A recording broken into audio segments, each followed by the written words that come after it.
All right, we are live here. Super excited, guys. Give everybody a moment to just log in and to be in community with us. My name is Brandy Hester. I serve in the role as the Black Cannabis Week Advisory Board lead. I'm super excited to be here with you guys today. This is the kickoff, the start of Black Cannabis Week, action pack week. Today, we have experts here to talk about the history. Let us all be rooted in the same language. Let us be rooted in the same understanding. Let us talk about how we got here. Like, I'm just excited that we are here in great company. If you're streaming this later, know that we are streaming live from Philadelphia. We have experts here from the Philadelphia region. I'm going to give them an opportunity to introduce themselves and share what expertise they bring to the table. And for all those, share with your friends, tell them to join. Looking forward to being here today. So I'll start with you, James. Okay, thank you, Brandy. Thank you for that introduction. Hello to everyone out in the cyber world. My name is James Padilione Jr. I'm a visiting assistant professor of religion and environmental studies at Swarthmore College, which is in Delaware County, Pennsylvania, about 20 minutes to the southwest of Philadelphia. But I grew up in Southwest Philly and then out in the county in Lansdowne. So I'm happy to be back in this area teaching. I am a alumni and one of the founding members of Westchester University Students for Sensible Drug Policy, class of 2010. And that club was my introduction into cannabis activism and drug war activism and prison abolition. And I've been an observer of the cannabis movement in different ways and a participant in different ways now. And a personal participant with cannabis, probably for about 15 years or so, or plus in my life. So I'm excited to enter into this conversation and this space with everybody here today and for this week.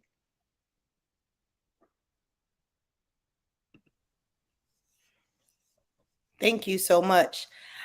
Last but not least, Dewey Thomas, can you go ahead and introduce yourself? Happy Black Cannabis Week. Thank you, Brandy. Thank you, Sharon. When you look at this plant, you think of the feminine essence, the female plant that feeds, nurtures, food, clothing, shelter, and medicine. These two sisters have worked so hard year after year to give us this and feed our community this information. So I just want to thank you guys from the door. I'm Dewey Thomas. I've been with DACO since the beginning. And when I think in terms of my association with this plant, cannabis plant, I want to look at it the lens of this year we're celebrating 50 years of hip hop. Next year, it would be 50 years of me having some interaction with this plant. So there's a lot of history in between.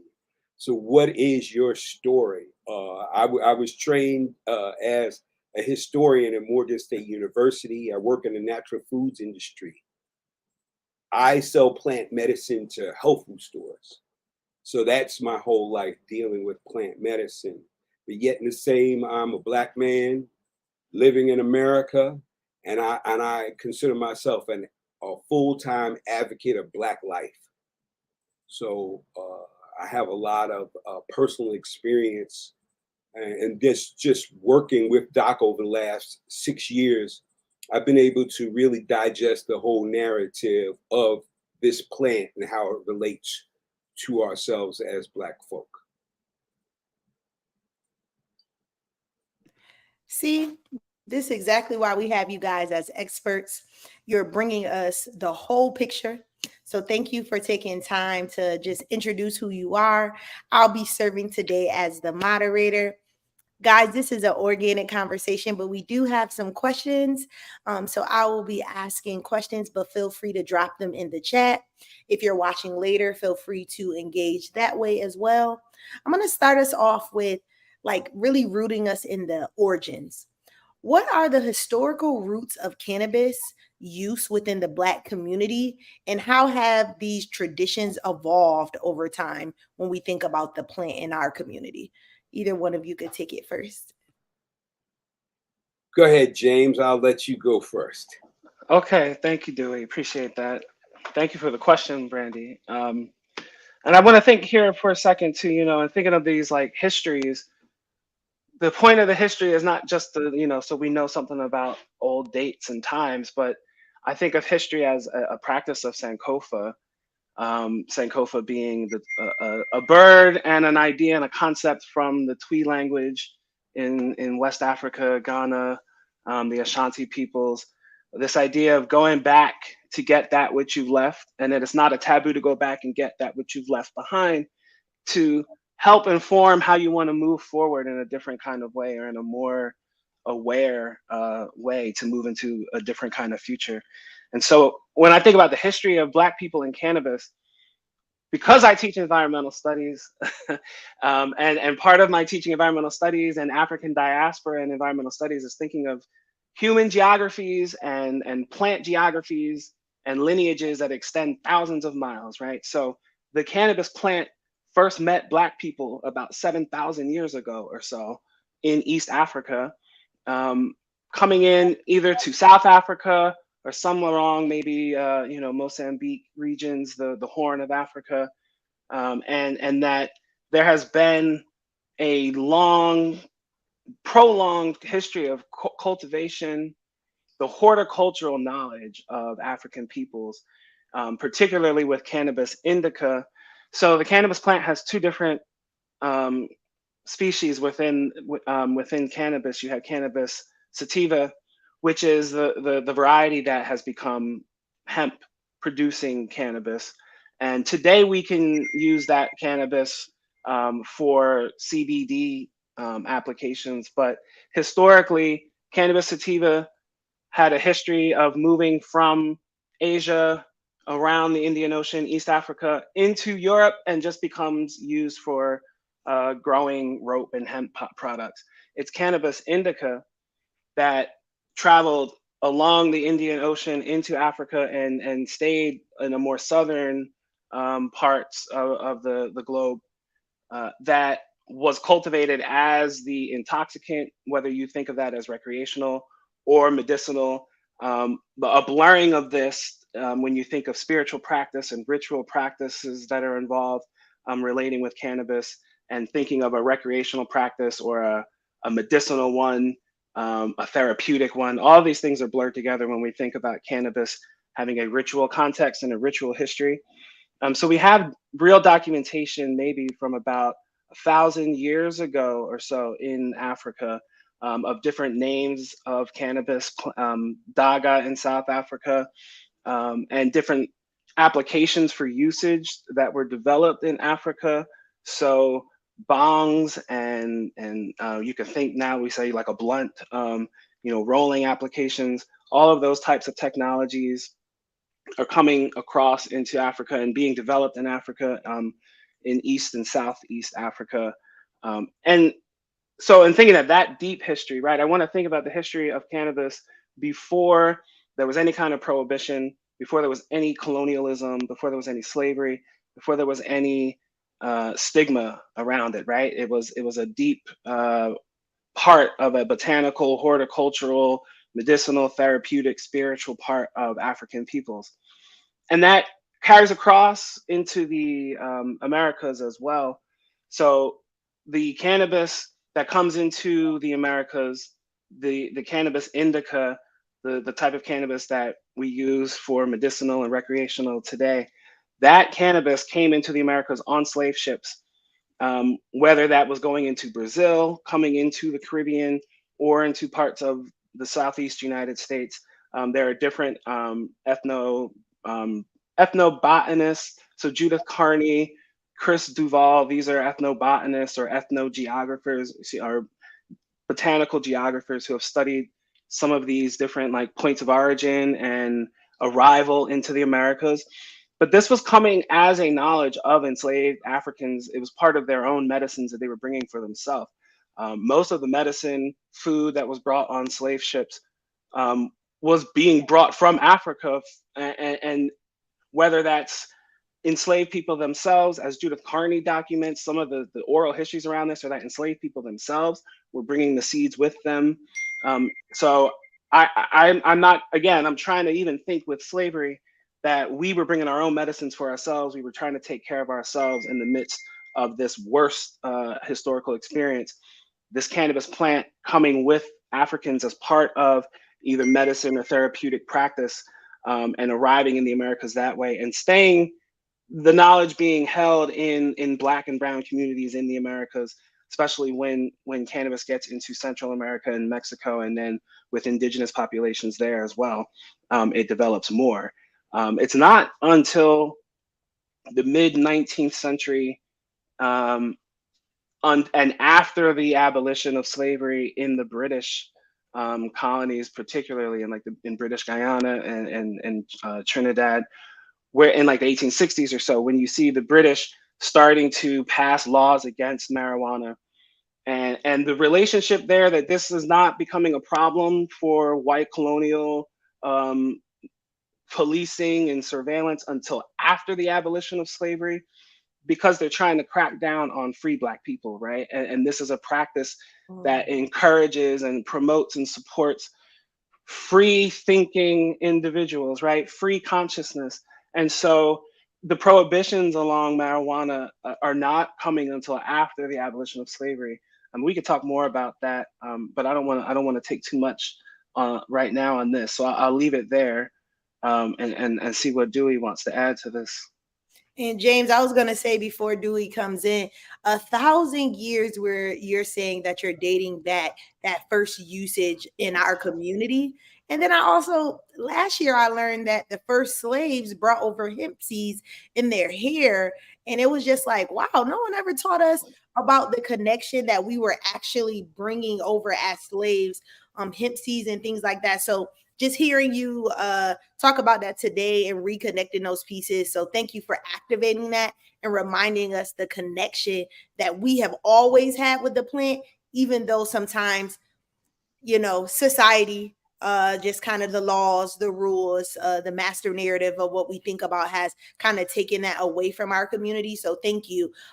Dewey, I know James kind of started and really started talking about the historical aspect. I would love to learn a little bit more once we got to America and it got a little crazy. If people don't really understand what happened, can you tell us the historical perspective about what happened in America when it comes to the plant in our communities? Oh, hold on one second. Okay. Reemphasize some of the things that James brought out because they're very, very important points.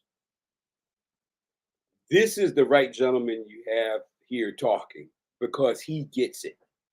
And one of the issues is there hasn't been enough scholarship in this area coming from an African lens, from an African perspective. So a lot of this information, it comes from a colonizer's lens or other people that have researched Africa and African societies.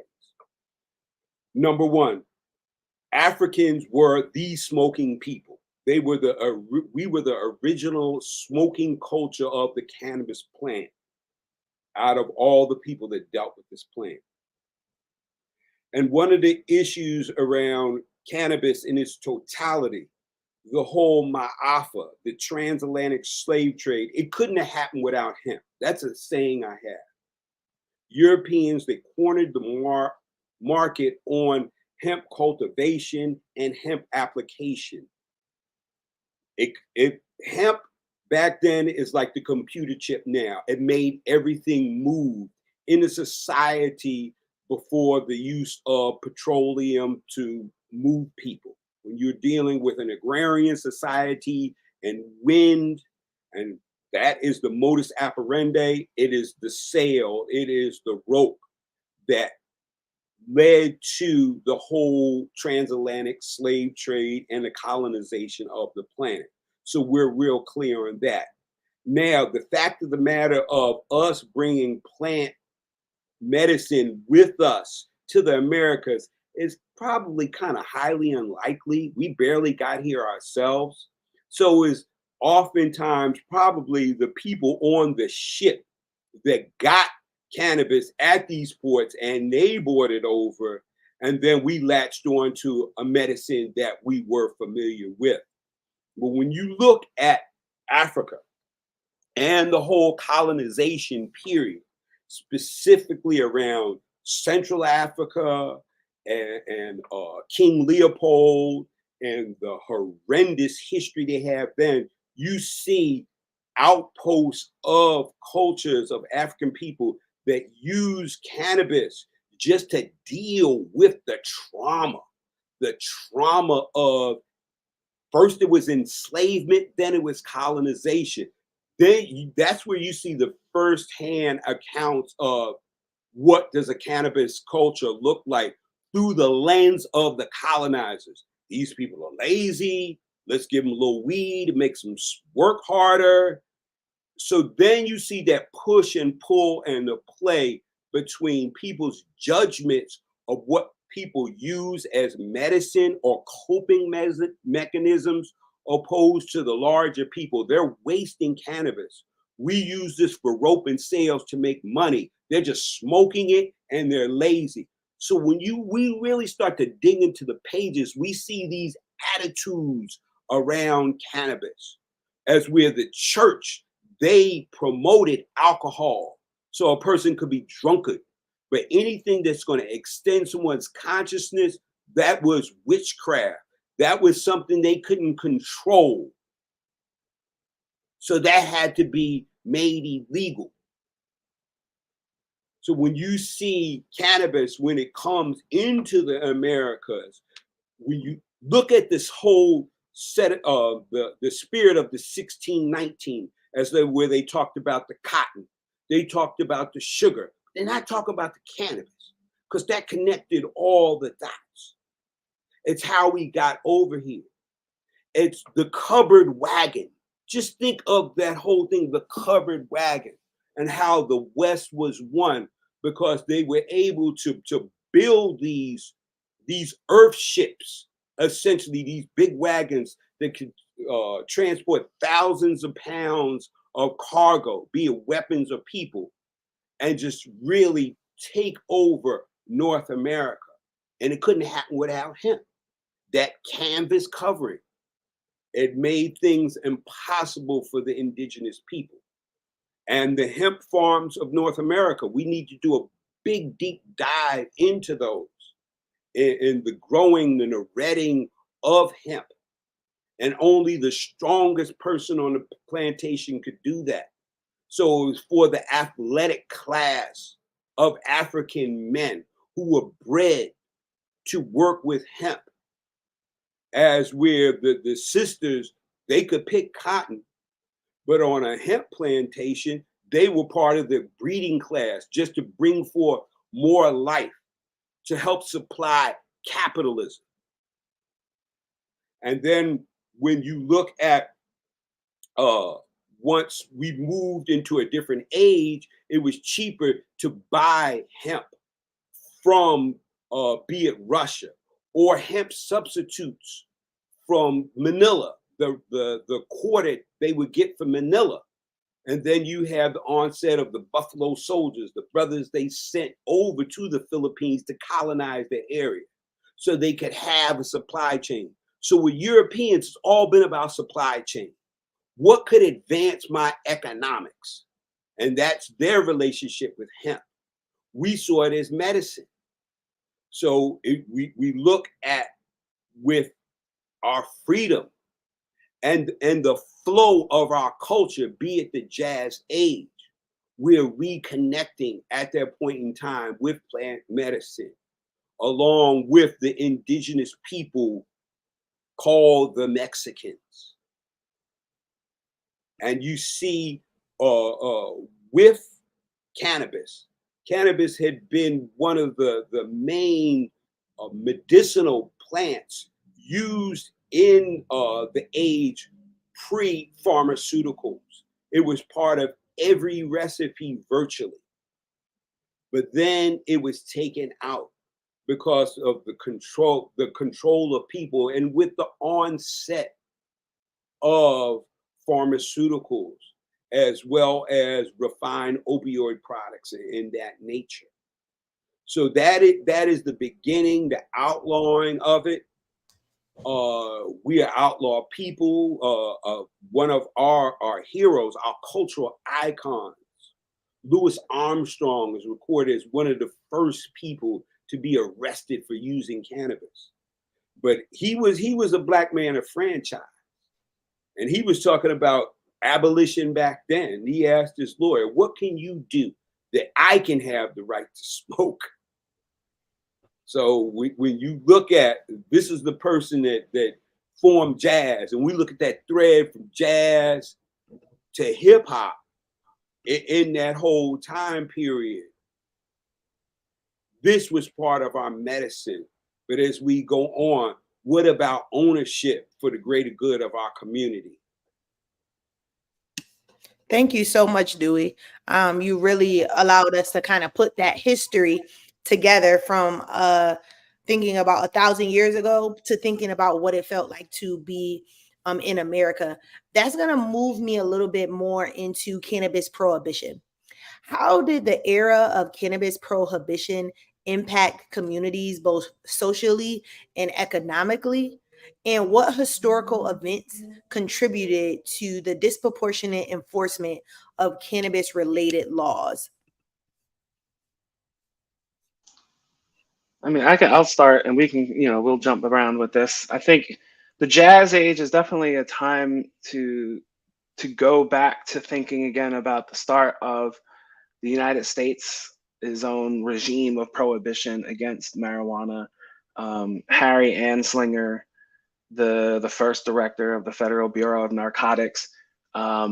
Billie Holiday writes a lot about him in her autobiography, Lady Sings the Blues, about how much trouble he made for her, right? And all of the, you get songs against him. Fats Waller, I believe, has a song calling him a viper. So Harry Anslinger, the Federal Bureau of Narcotics, their regulation of marijuana and the reefer madness of the 1930s. This is white backlash against the Harlem Renaissance, right, and against a jazz culture that was white kids were wanting to go listen to this music. And so this culture was like, there were jazz clubs in New York City that were shut down because they were allowing integrated dancing. The Savoy Ballroom in Harlem being one of those ones that used to get raided a lot on that pretense.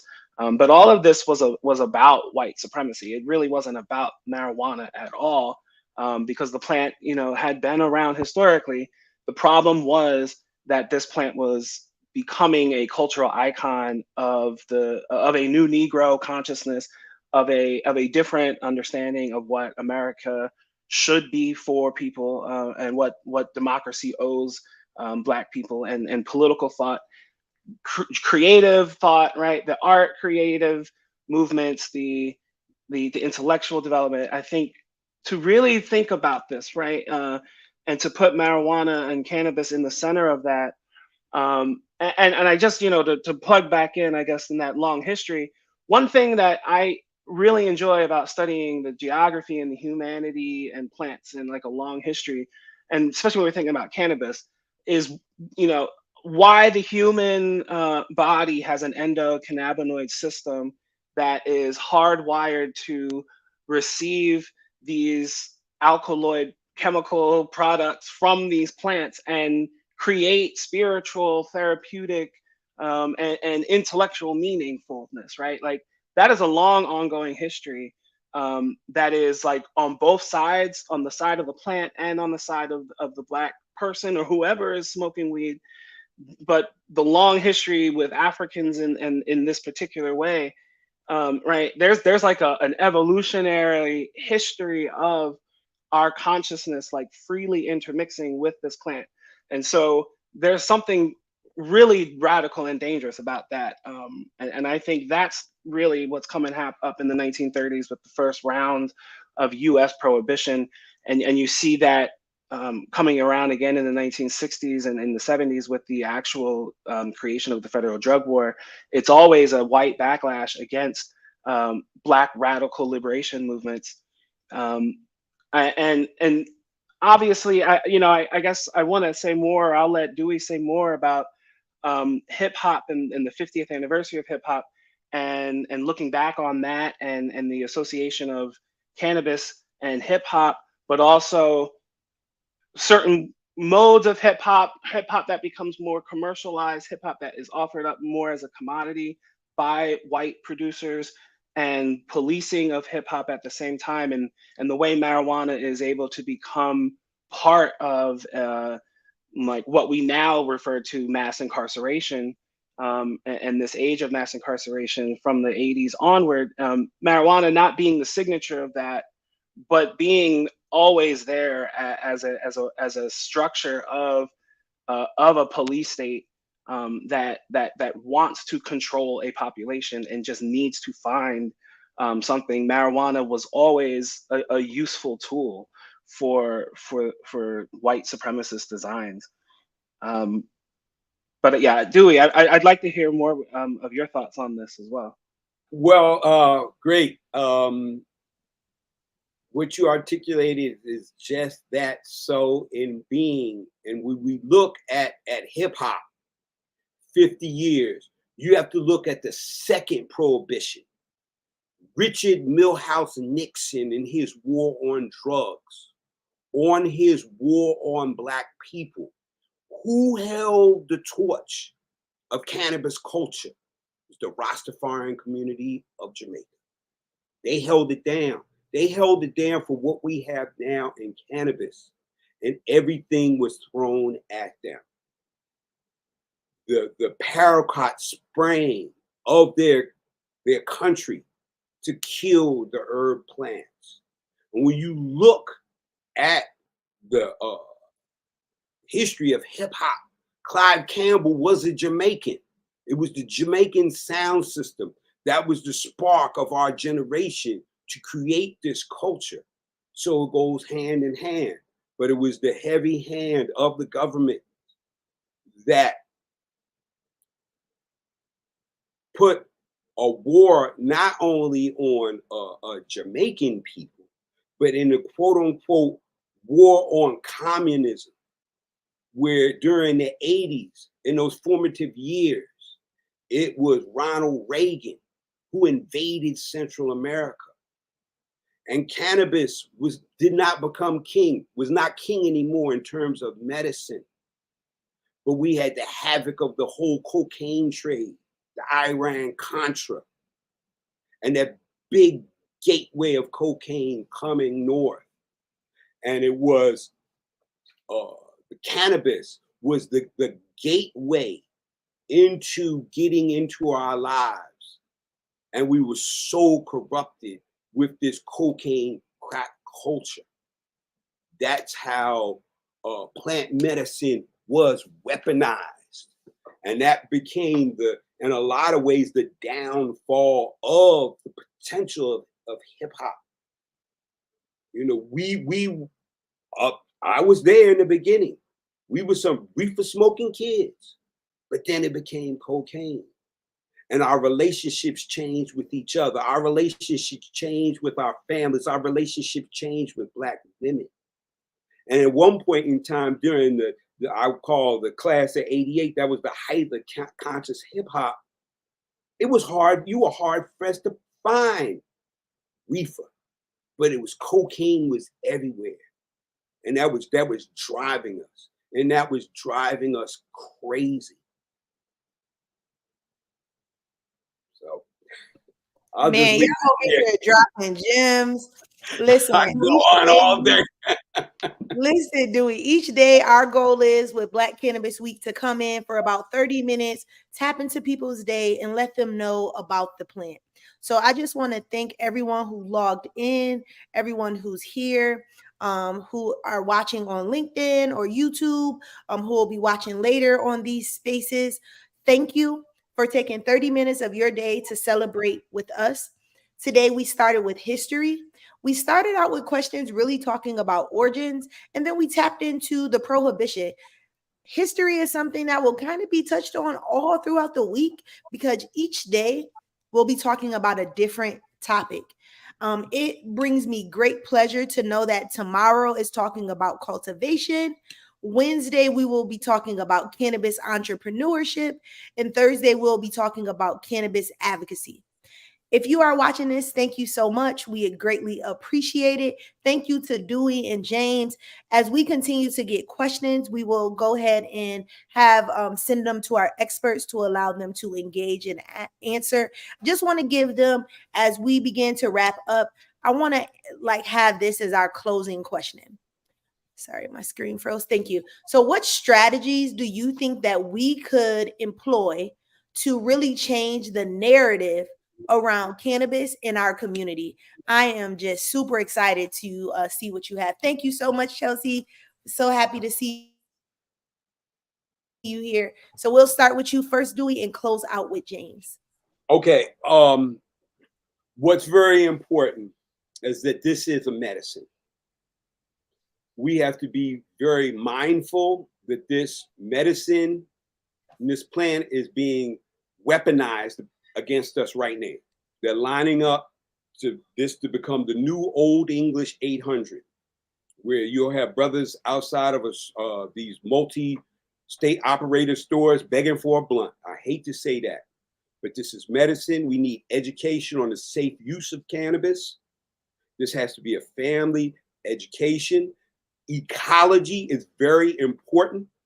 We can't have these hot houses growing all this pot because they'll say we're in a burning planet.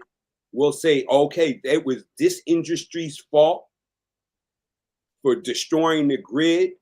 We have to use this plant to help to replenish the earth and to replenish ourselves and to have a human dialogue between human beings. Home grow is number one. It's about healing this planet, healing ourselves, and healing the whole race family community. The way we're going about this right now, what I see is going to be very, very problematic. So we need to put the parachute on, put on the emergency brakes on what is going on.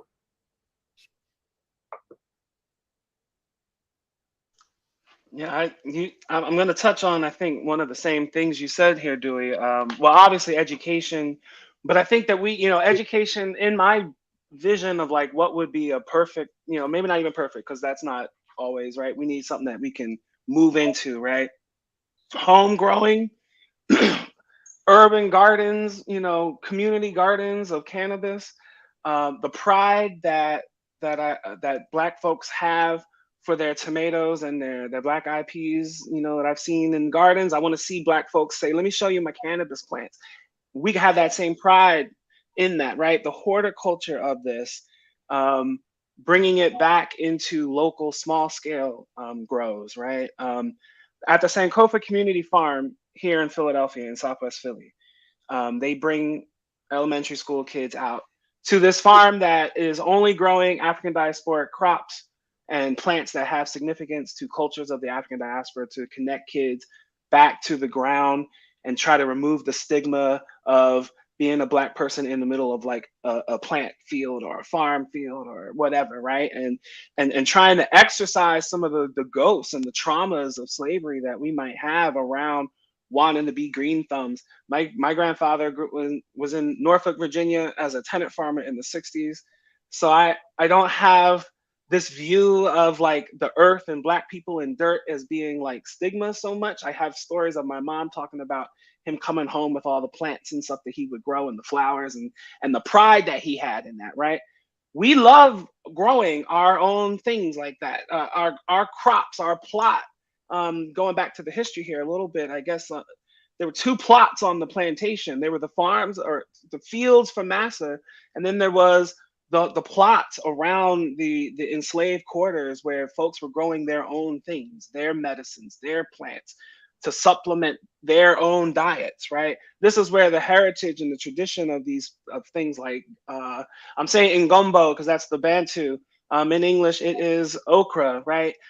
We have we have particular histories around certain food items because they actually are these significant plants that have spiritual and nice mythical stories and things around them. If you know all of that, the folklore, right? So I think cannabis in a movement moving forward, right? If we're thinking about legalizing and like here in Pennsylvania, at least, what would that mean for us? Can I home grow next to my black eyed peas and my sunflowers? That's my view, right? That would be my dream, and I don't think that that's that hard to get to.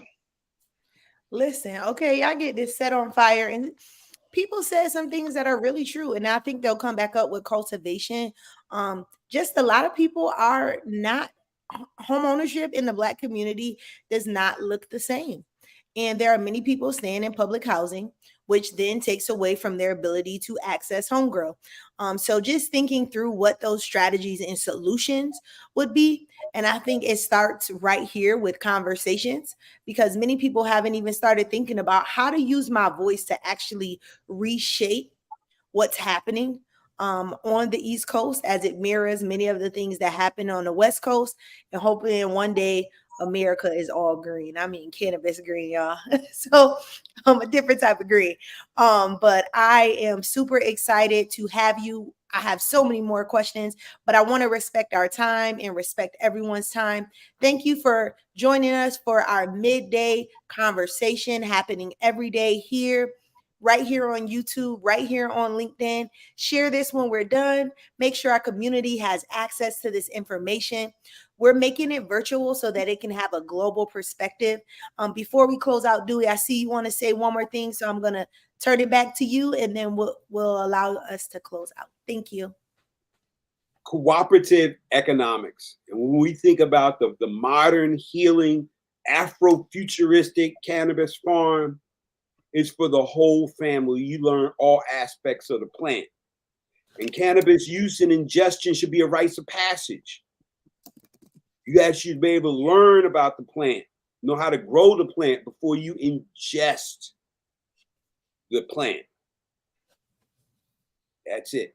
It's up to us. It is our responsibility. And we have to have an edict as African people that we are responsible for our own health and wellness. And that has to be a global effort. This is what we're going to do. So you need to align your laws and policies that this for. But this is what we're going to do. We're going to do this in North America. We're going to do this in the Caribbean. We're going to do this in Central America, South America, and in Africa. We have to take control of the supply line of our lives. That's it. Man, do you know how to end us out right? Taking control of the supply chain for our lives. FUBU. Not a chain. A line. No more chains. No more chains. We out of here. Thank you. All right, we're going to end this live stream. Thank you all. Thank you very much for putting this together, Brandy, and to Sharon as